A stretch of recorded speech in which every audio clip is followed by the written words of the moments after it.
اب جب وہ وہاں گئے اور ایک دکاندار سے انہوں نے کھانا لیا، اور کھانے کے بدلے میں جب انہوں نے چند چاندی کے درہم سکے جب پیش کیے تو دکاندار بڑے غور سے سکے کو دیکھنے لگا اور کافی دیر تک وہ پریشان رہا۔ پھر اس نے آس پاس کے دکانداروں کو بلایا، پھر وہاں سے کوئی فوجی گزر رہا تھا اس کو بلایا، اور وہ آپس میں یہ باتیں کرنے لگے۔ یہ بڑا پریشان ہوا کہ میں نے سکے دیے ہیں، یہ آپس میں کیوں سرگوشیاں کر رہے ہیں۔ پھر سب نے کہا کہ یہ بتاؤ کہ شاہی خزانہ کدھر ہے، یعنی اس پر یہ الزام لگایا گیا کہ تمہیں کوئی شاہی خزانہ ملا ہے اور تم اس خزانے کو چھپائے ہوئے ہو۔ اس نے کہا میرے پاس تو کوئی شاہی خزانہ نہیں ہے۔ تو انہیں پکڑ کر حاکم شہر کے پاس لے گئے، اور پھر بادشاہ وقت کو یہ اطلاع دی گئی۔ ایک نوجوان ہے، وہ 300 سال پرانے سکے دکھاتا ہے، اس پر اس بادشاہ کا نام لکھا ہے جو 300 سال قبل گزرا ہے، لیکن یہ انکار کرتا ہے کہ یہ سکے جو ہیں میرے پاس کل ہی سے ہیں، اور یہ کہتا ہے نہیں ہمیں تو ایک دن گزرا ہے، ہم غار میں جا کر سوئے ہیں، حالانکہ 300 سال گزر گئے ہیں۔ یہ ماننے کو تیار نہیں ہے۔ تو یہ بادشاہ بڑا نیک صالح تھا، اور اس ملک میں اسلام پھیل چکا تھا اور بت پرستی کا دور دورہ ختم ہو چکا تھا، مگر ایک فرقہ پیدا ہوا تھا کہ جو قیامت کا انکار کرتا تھا۔ بادشاہ کئی راتوں سے رو رو کر یہ دعا کرتا تھا، اے پروردگار کوئی ایسا کرشمہ دکھا کہ میری قوم اس بات کا عقیدہ رکھ لے کہ اللہ تعالیٰ قیامت کے دن پیدا فرمانے پر قادر ہے۔ تو جب بادشاہ کو اطلاع ملی تو وہ سجدہ شکر میں گر گیا اور خوب رونے لگا اور کہنے لگا، اے پروردگار تو نے مجھ گناہگار پر یہ کرم کیا۔ پھر یہ بادشاہ اور سارے لوگ غار پر آئے، تو وہ جو دیوار گر چکی تھی اس دیوار کی بنیاد میں انہیں کوئی سخت چیز محسوس ہوئی، اور کھدائی کی گئی تو صندوق برآمد ہوا، اور اس میں اس تحریر نے اس بات کی تصدیق کر دی کہ یہ 309 سال تک اس غار میں سوئے رہے ہیں۔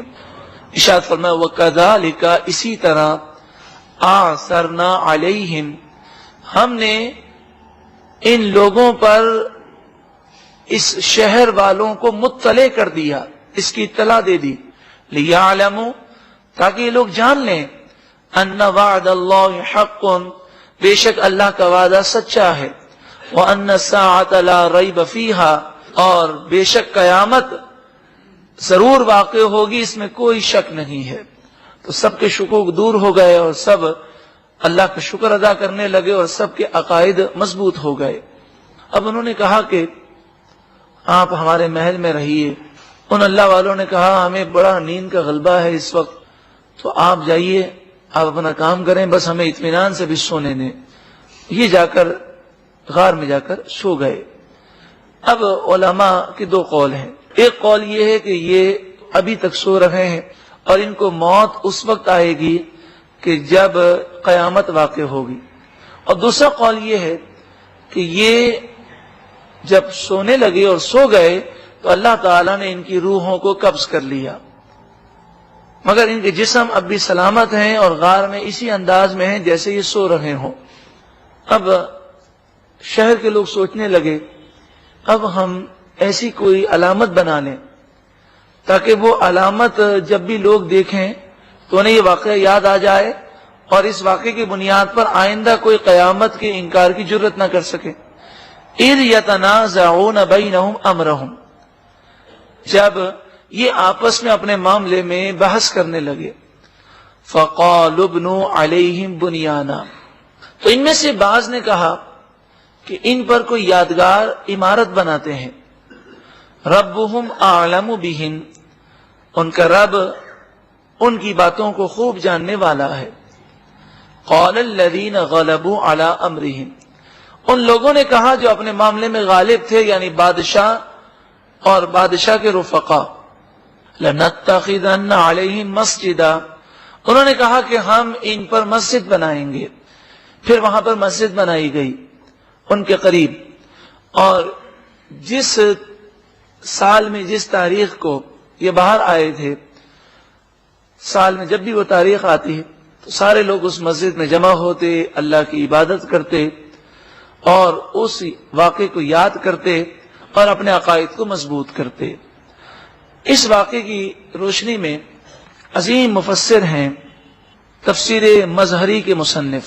تفسیر مظہری ایک مستند تفسیر ہے، عربی میں ایک تفسیر ہے، اور آپ نے بڑی احتیاط سے اور بڑی مستند تفسیر لکھی ہے۔ تفسیر مظہری کے الفاظ یہ ہیں: هذه الآیۃ تدل علی جواز بناء المسجد لیصلی فیہ عند مقابر اولیاء اللہ قصدا للتبرک۔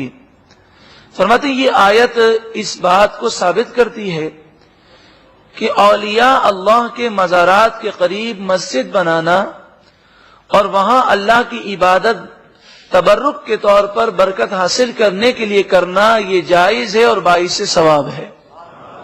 تو مزارات کے پاس جو مسجدیں بنائی جاتی ہیں وہ اسی آیت کریمہ سے استدلال کیا گیا۔ صاحب مظہری اس بات کو بیان فرماتے ہیں، پھر فرماتے ہیں کہ حدیث پاک میں جو ہے اتخذوا قبور انبیائہم مساجدہ، نبی اکرم صلی اللہ علیہ وآلہ وسلم نے یہودیوں کی مذمت فرمائی، اس میں لفظ مساجد ہے، تو آپ فرماتے ہیں کہ یہاں مساجد سے مراد مسجد نہیں ہے بلکہ لفظ مسجد کا معنی ہے سجدہ کرنے کی جگہ۔ مراد یہ کہ نبی اکرم صلی اللہ علیہ وآلہ وسلم نے قبروں کی طرف سجدہ کرنے سے منع فرمایا۔ آپ فرماتے ہیں انہم یسجدون الی القبور کما ہوا صریح فی حدیث ابی المرثد الغنوی۔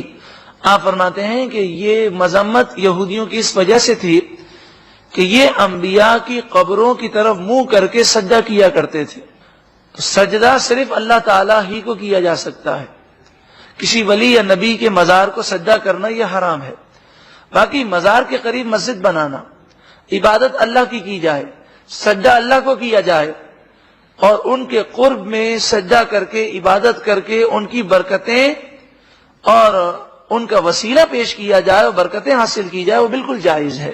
اب بتائیے طواف کے بعد جو 2 رکعت نفل پڑھتے ہیں یہ کس کے لیے پڑھتے ہیں؟ اللہ کے لیے پڑھتے ہیں، لیکن مقام ابراہیم کے سامنے جا کر پڑھنا یہ افضل ہے۔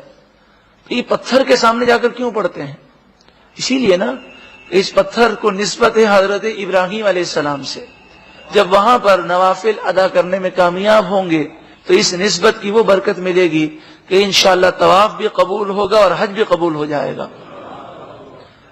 آپ فرماتے ہیں قال قال رسول اللہ صلی اللہ علیہ وسلم لا تجلسوا علی القبور، نبی اکرم صلی اللہ علیہ وآلہ وسلم نے فرمایا قبروں پر مت بیٹھو، ولا تصلوا الیہا، اور اس کی طرف ان قبروں کی طرف منہ کر کے نماز مت پڑھو۔ تو اصل بات یہ ہے کہ حضور صلی اللہ علیہ وآلہ وسلم نے قبروں کو سجدہ کرنے سے منع کیا ہے، لیکن مزارات کے قریب اگر مسجد بنی ہے یا مزارات کے قریب کوئی نماز پڑھتا ہے اور مزار سے تھوڑے فاصلے پر ہے، یعنی ان کی سیدھ میں نہیں ہے اور وہ قبر کو سجدہ نہیں کر رہا اور اللہ کے لیے عبادت کر رہا ہے تو اس میں کوئی حرج نہیں۔ سوال یہ ہے کہ عبادت تو گھر میں بھی کر سکتا ہے، لیکن مزار پہ جا کر نوافل حاجت پڑھنے کی کیا حکمت ہے؟ تو مفسرین محدثین فرماتے ہیں کہ مزار پر اللہ کی رحمتیں برستی ہیں، تو صاحب مزار نیک شخص ہیں تو نیک لوگوں پر اللہ کی رحمتیں برستی ہیں۔ جب ہم اس رحمتوں کے سائے میں نماز حاجت پڑھ کر دعا کریں گے، اپنی عبادتوں کے لیے ان اللہ کے نیک بندوں کو وسیلہ بنائیں گے تو اللہ تعالیٰ ان کے وسیلے سے دونوں جہاں میں بیڑا پار فرما دے گا۔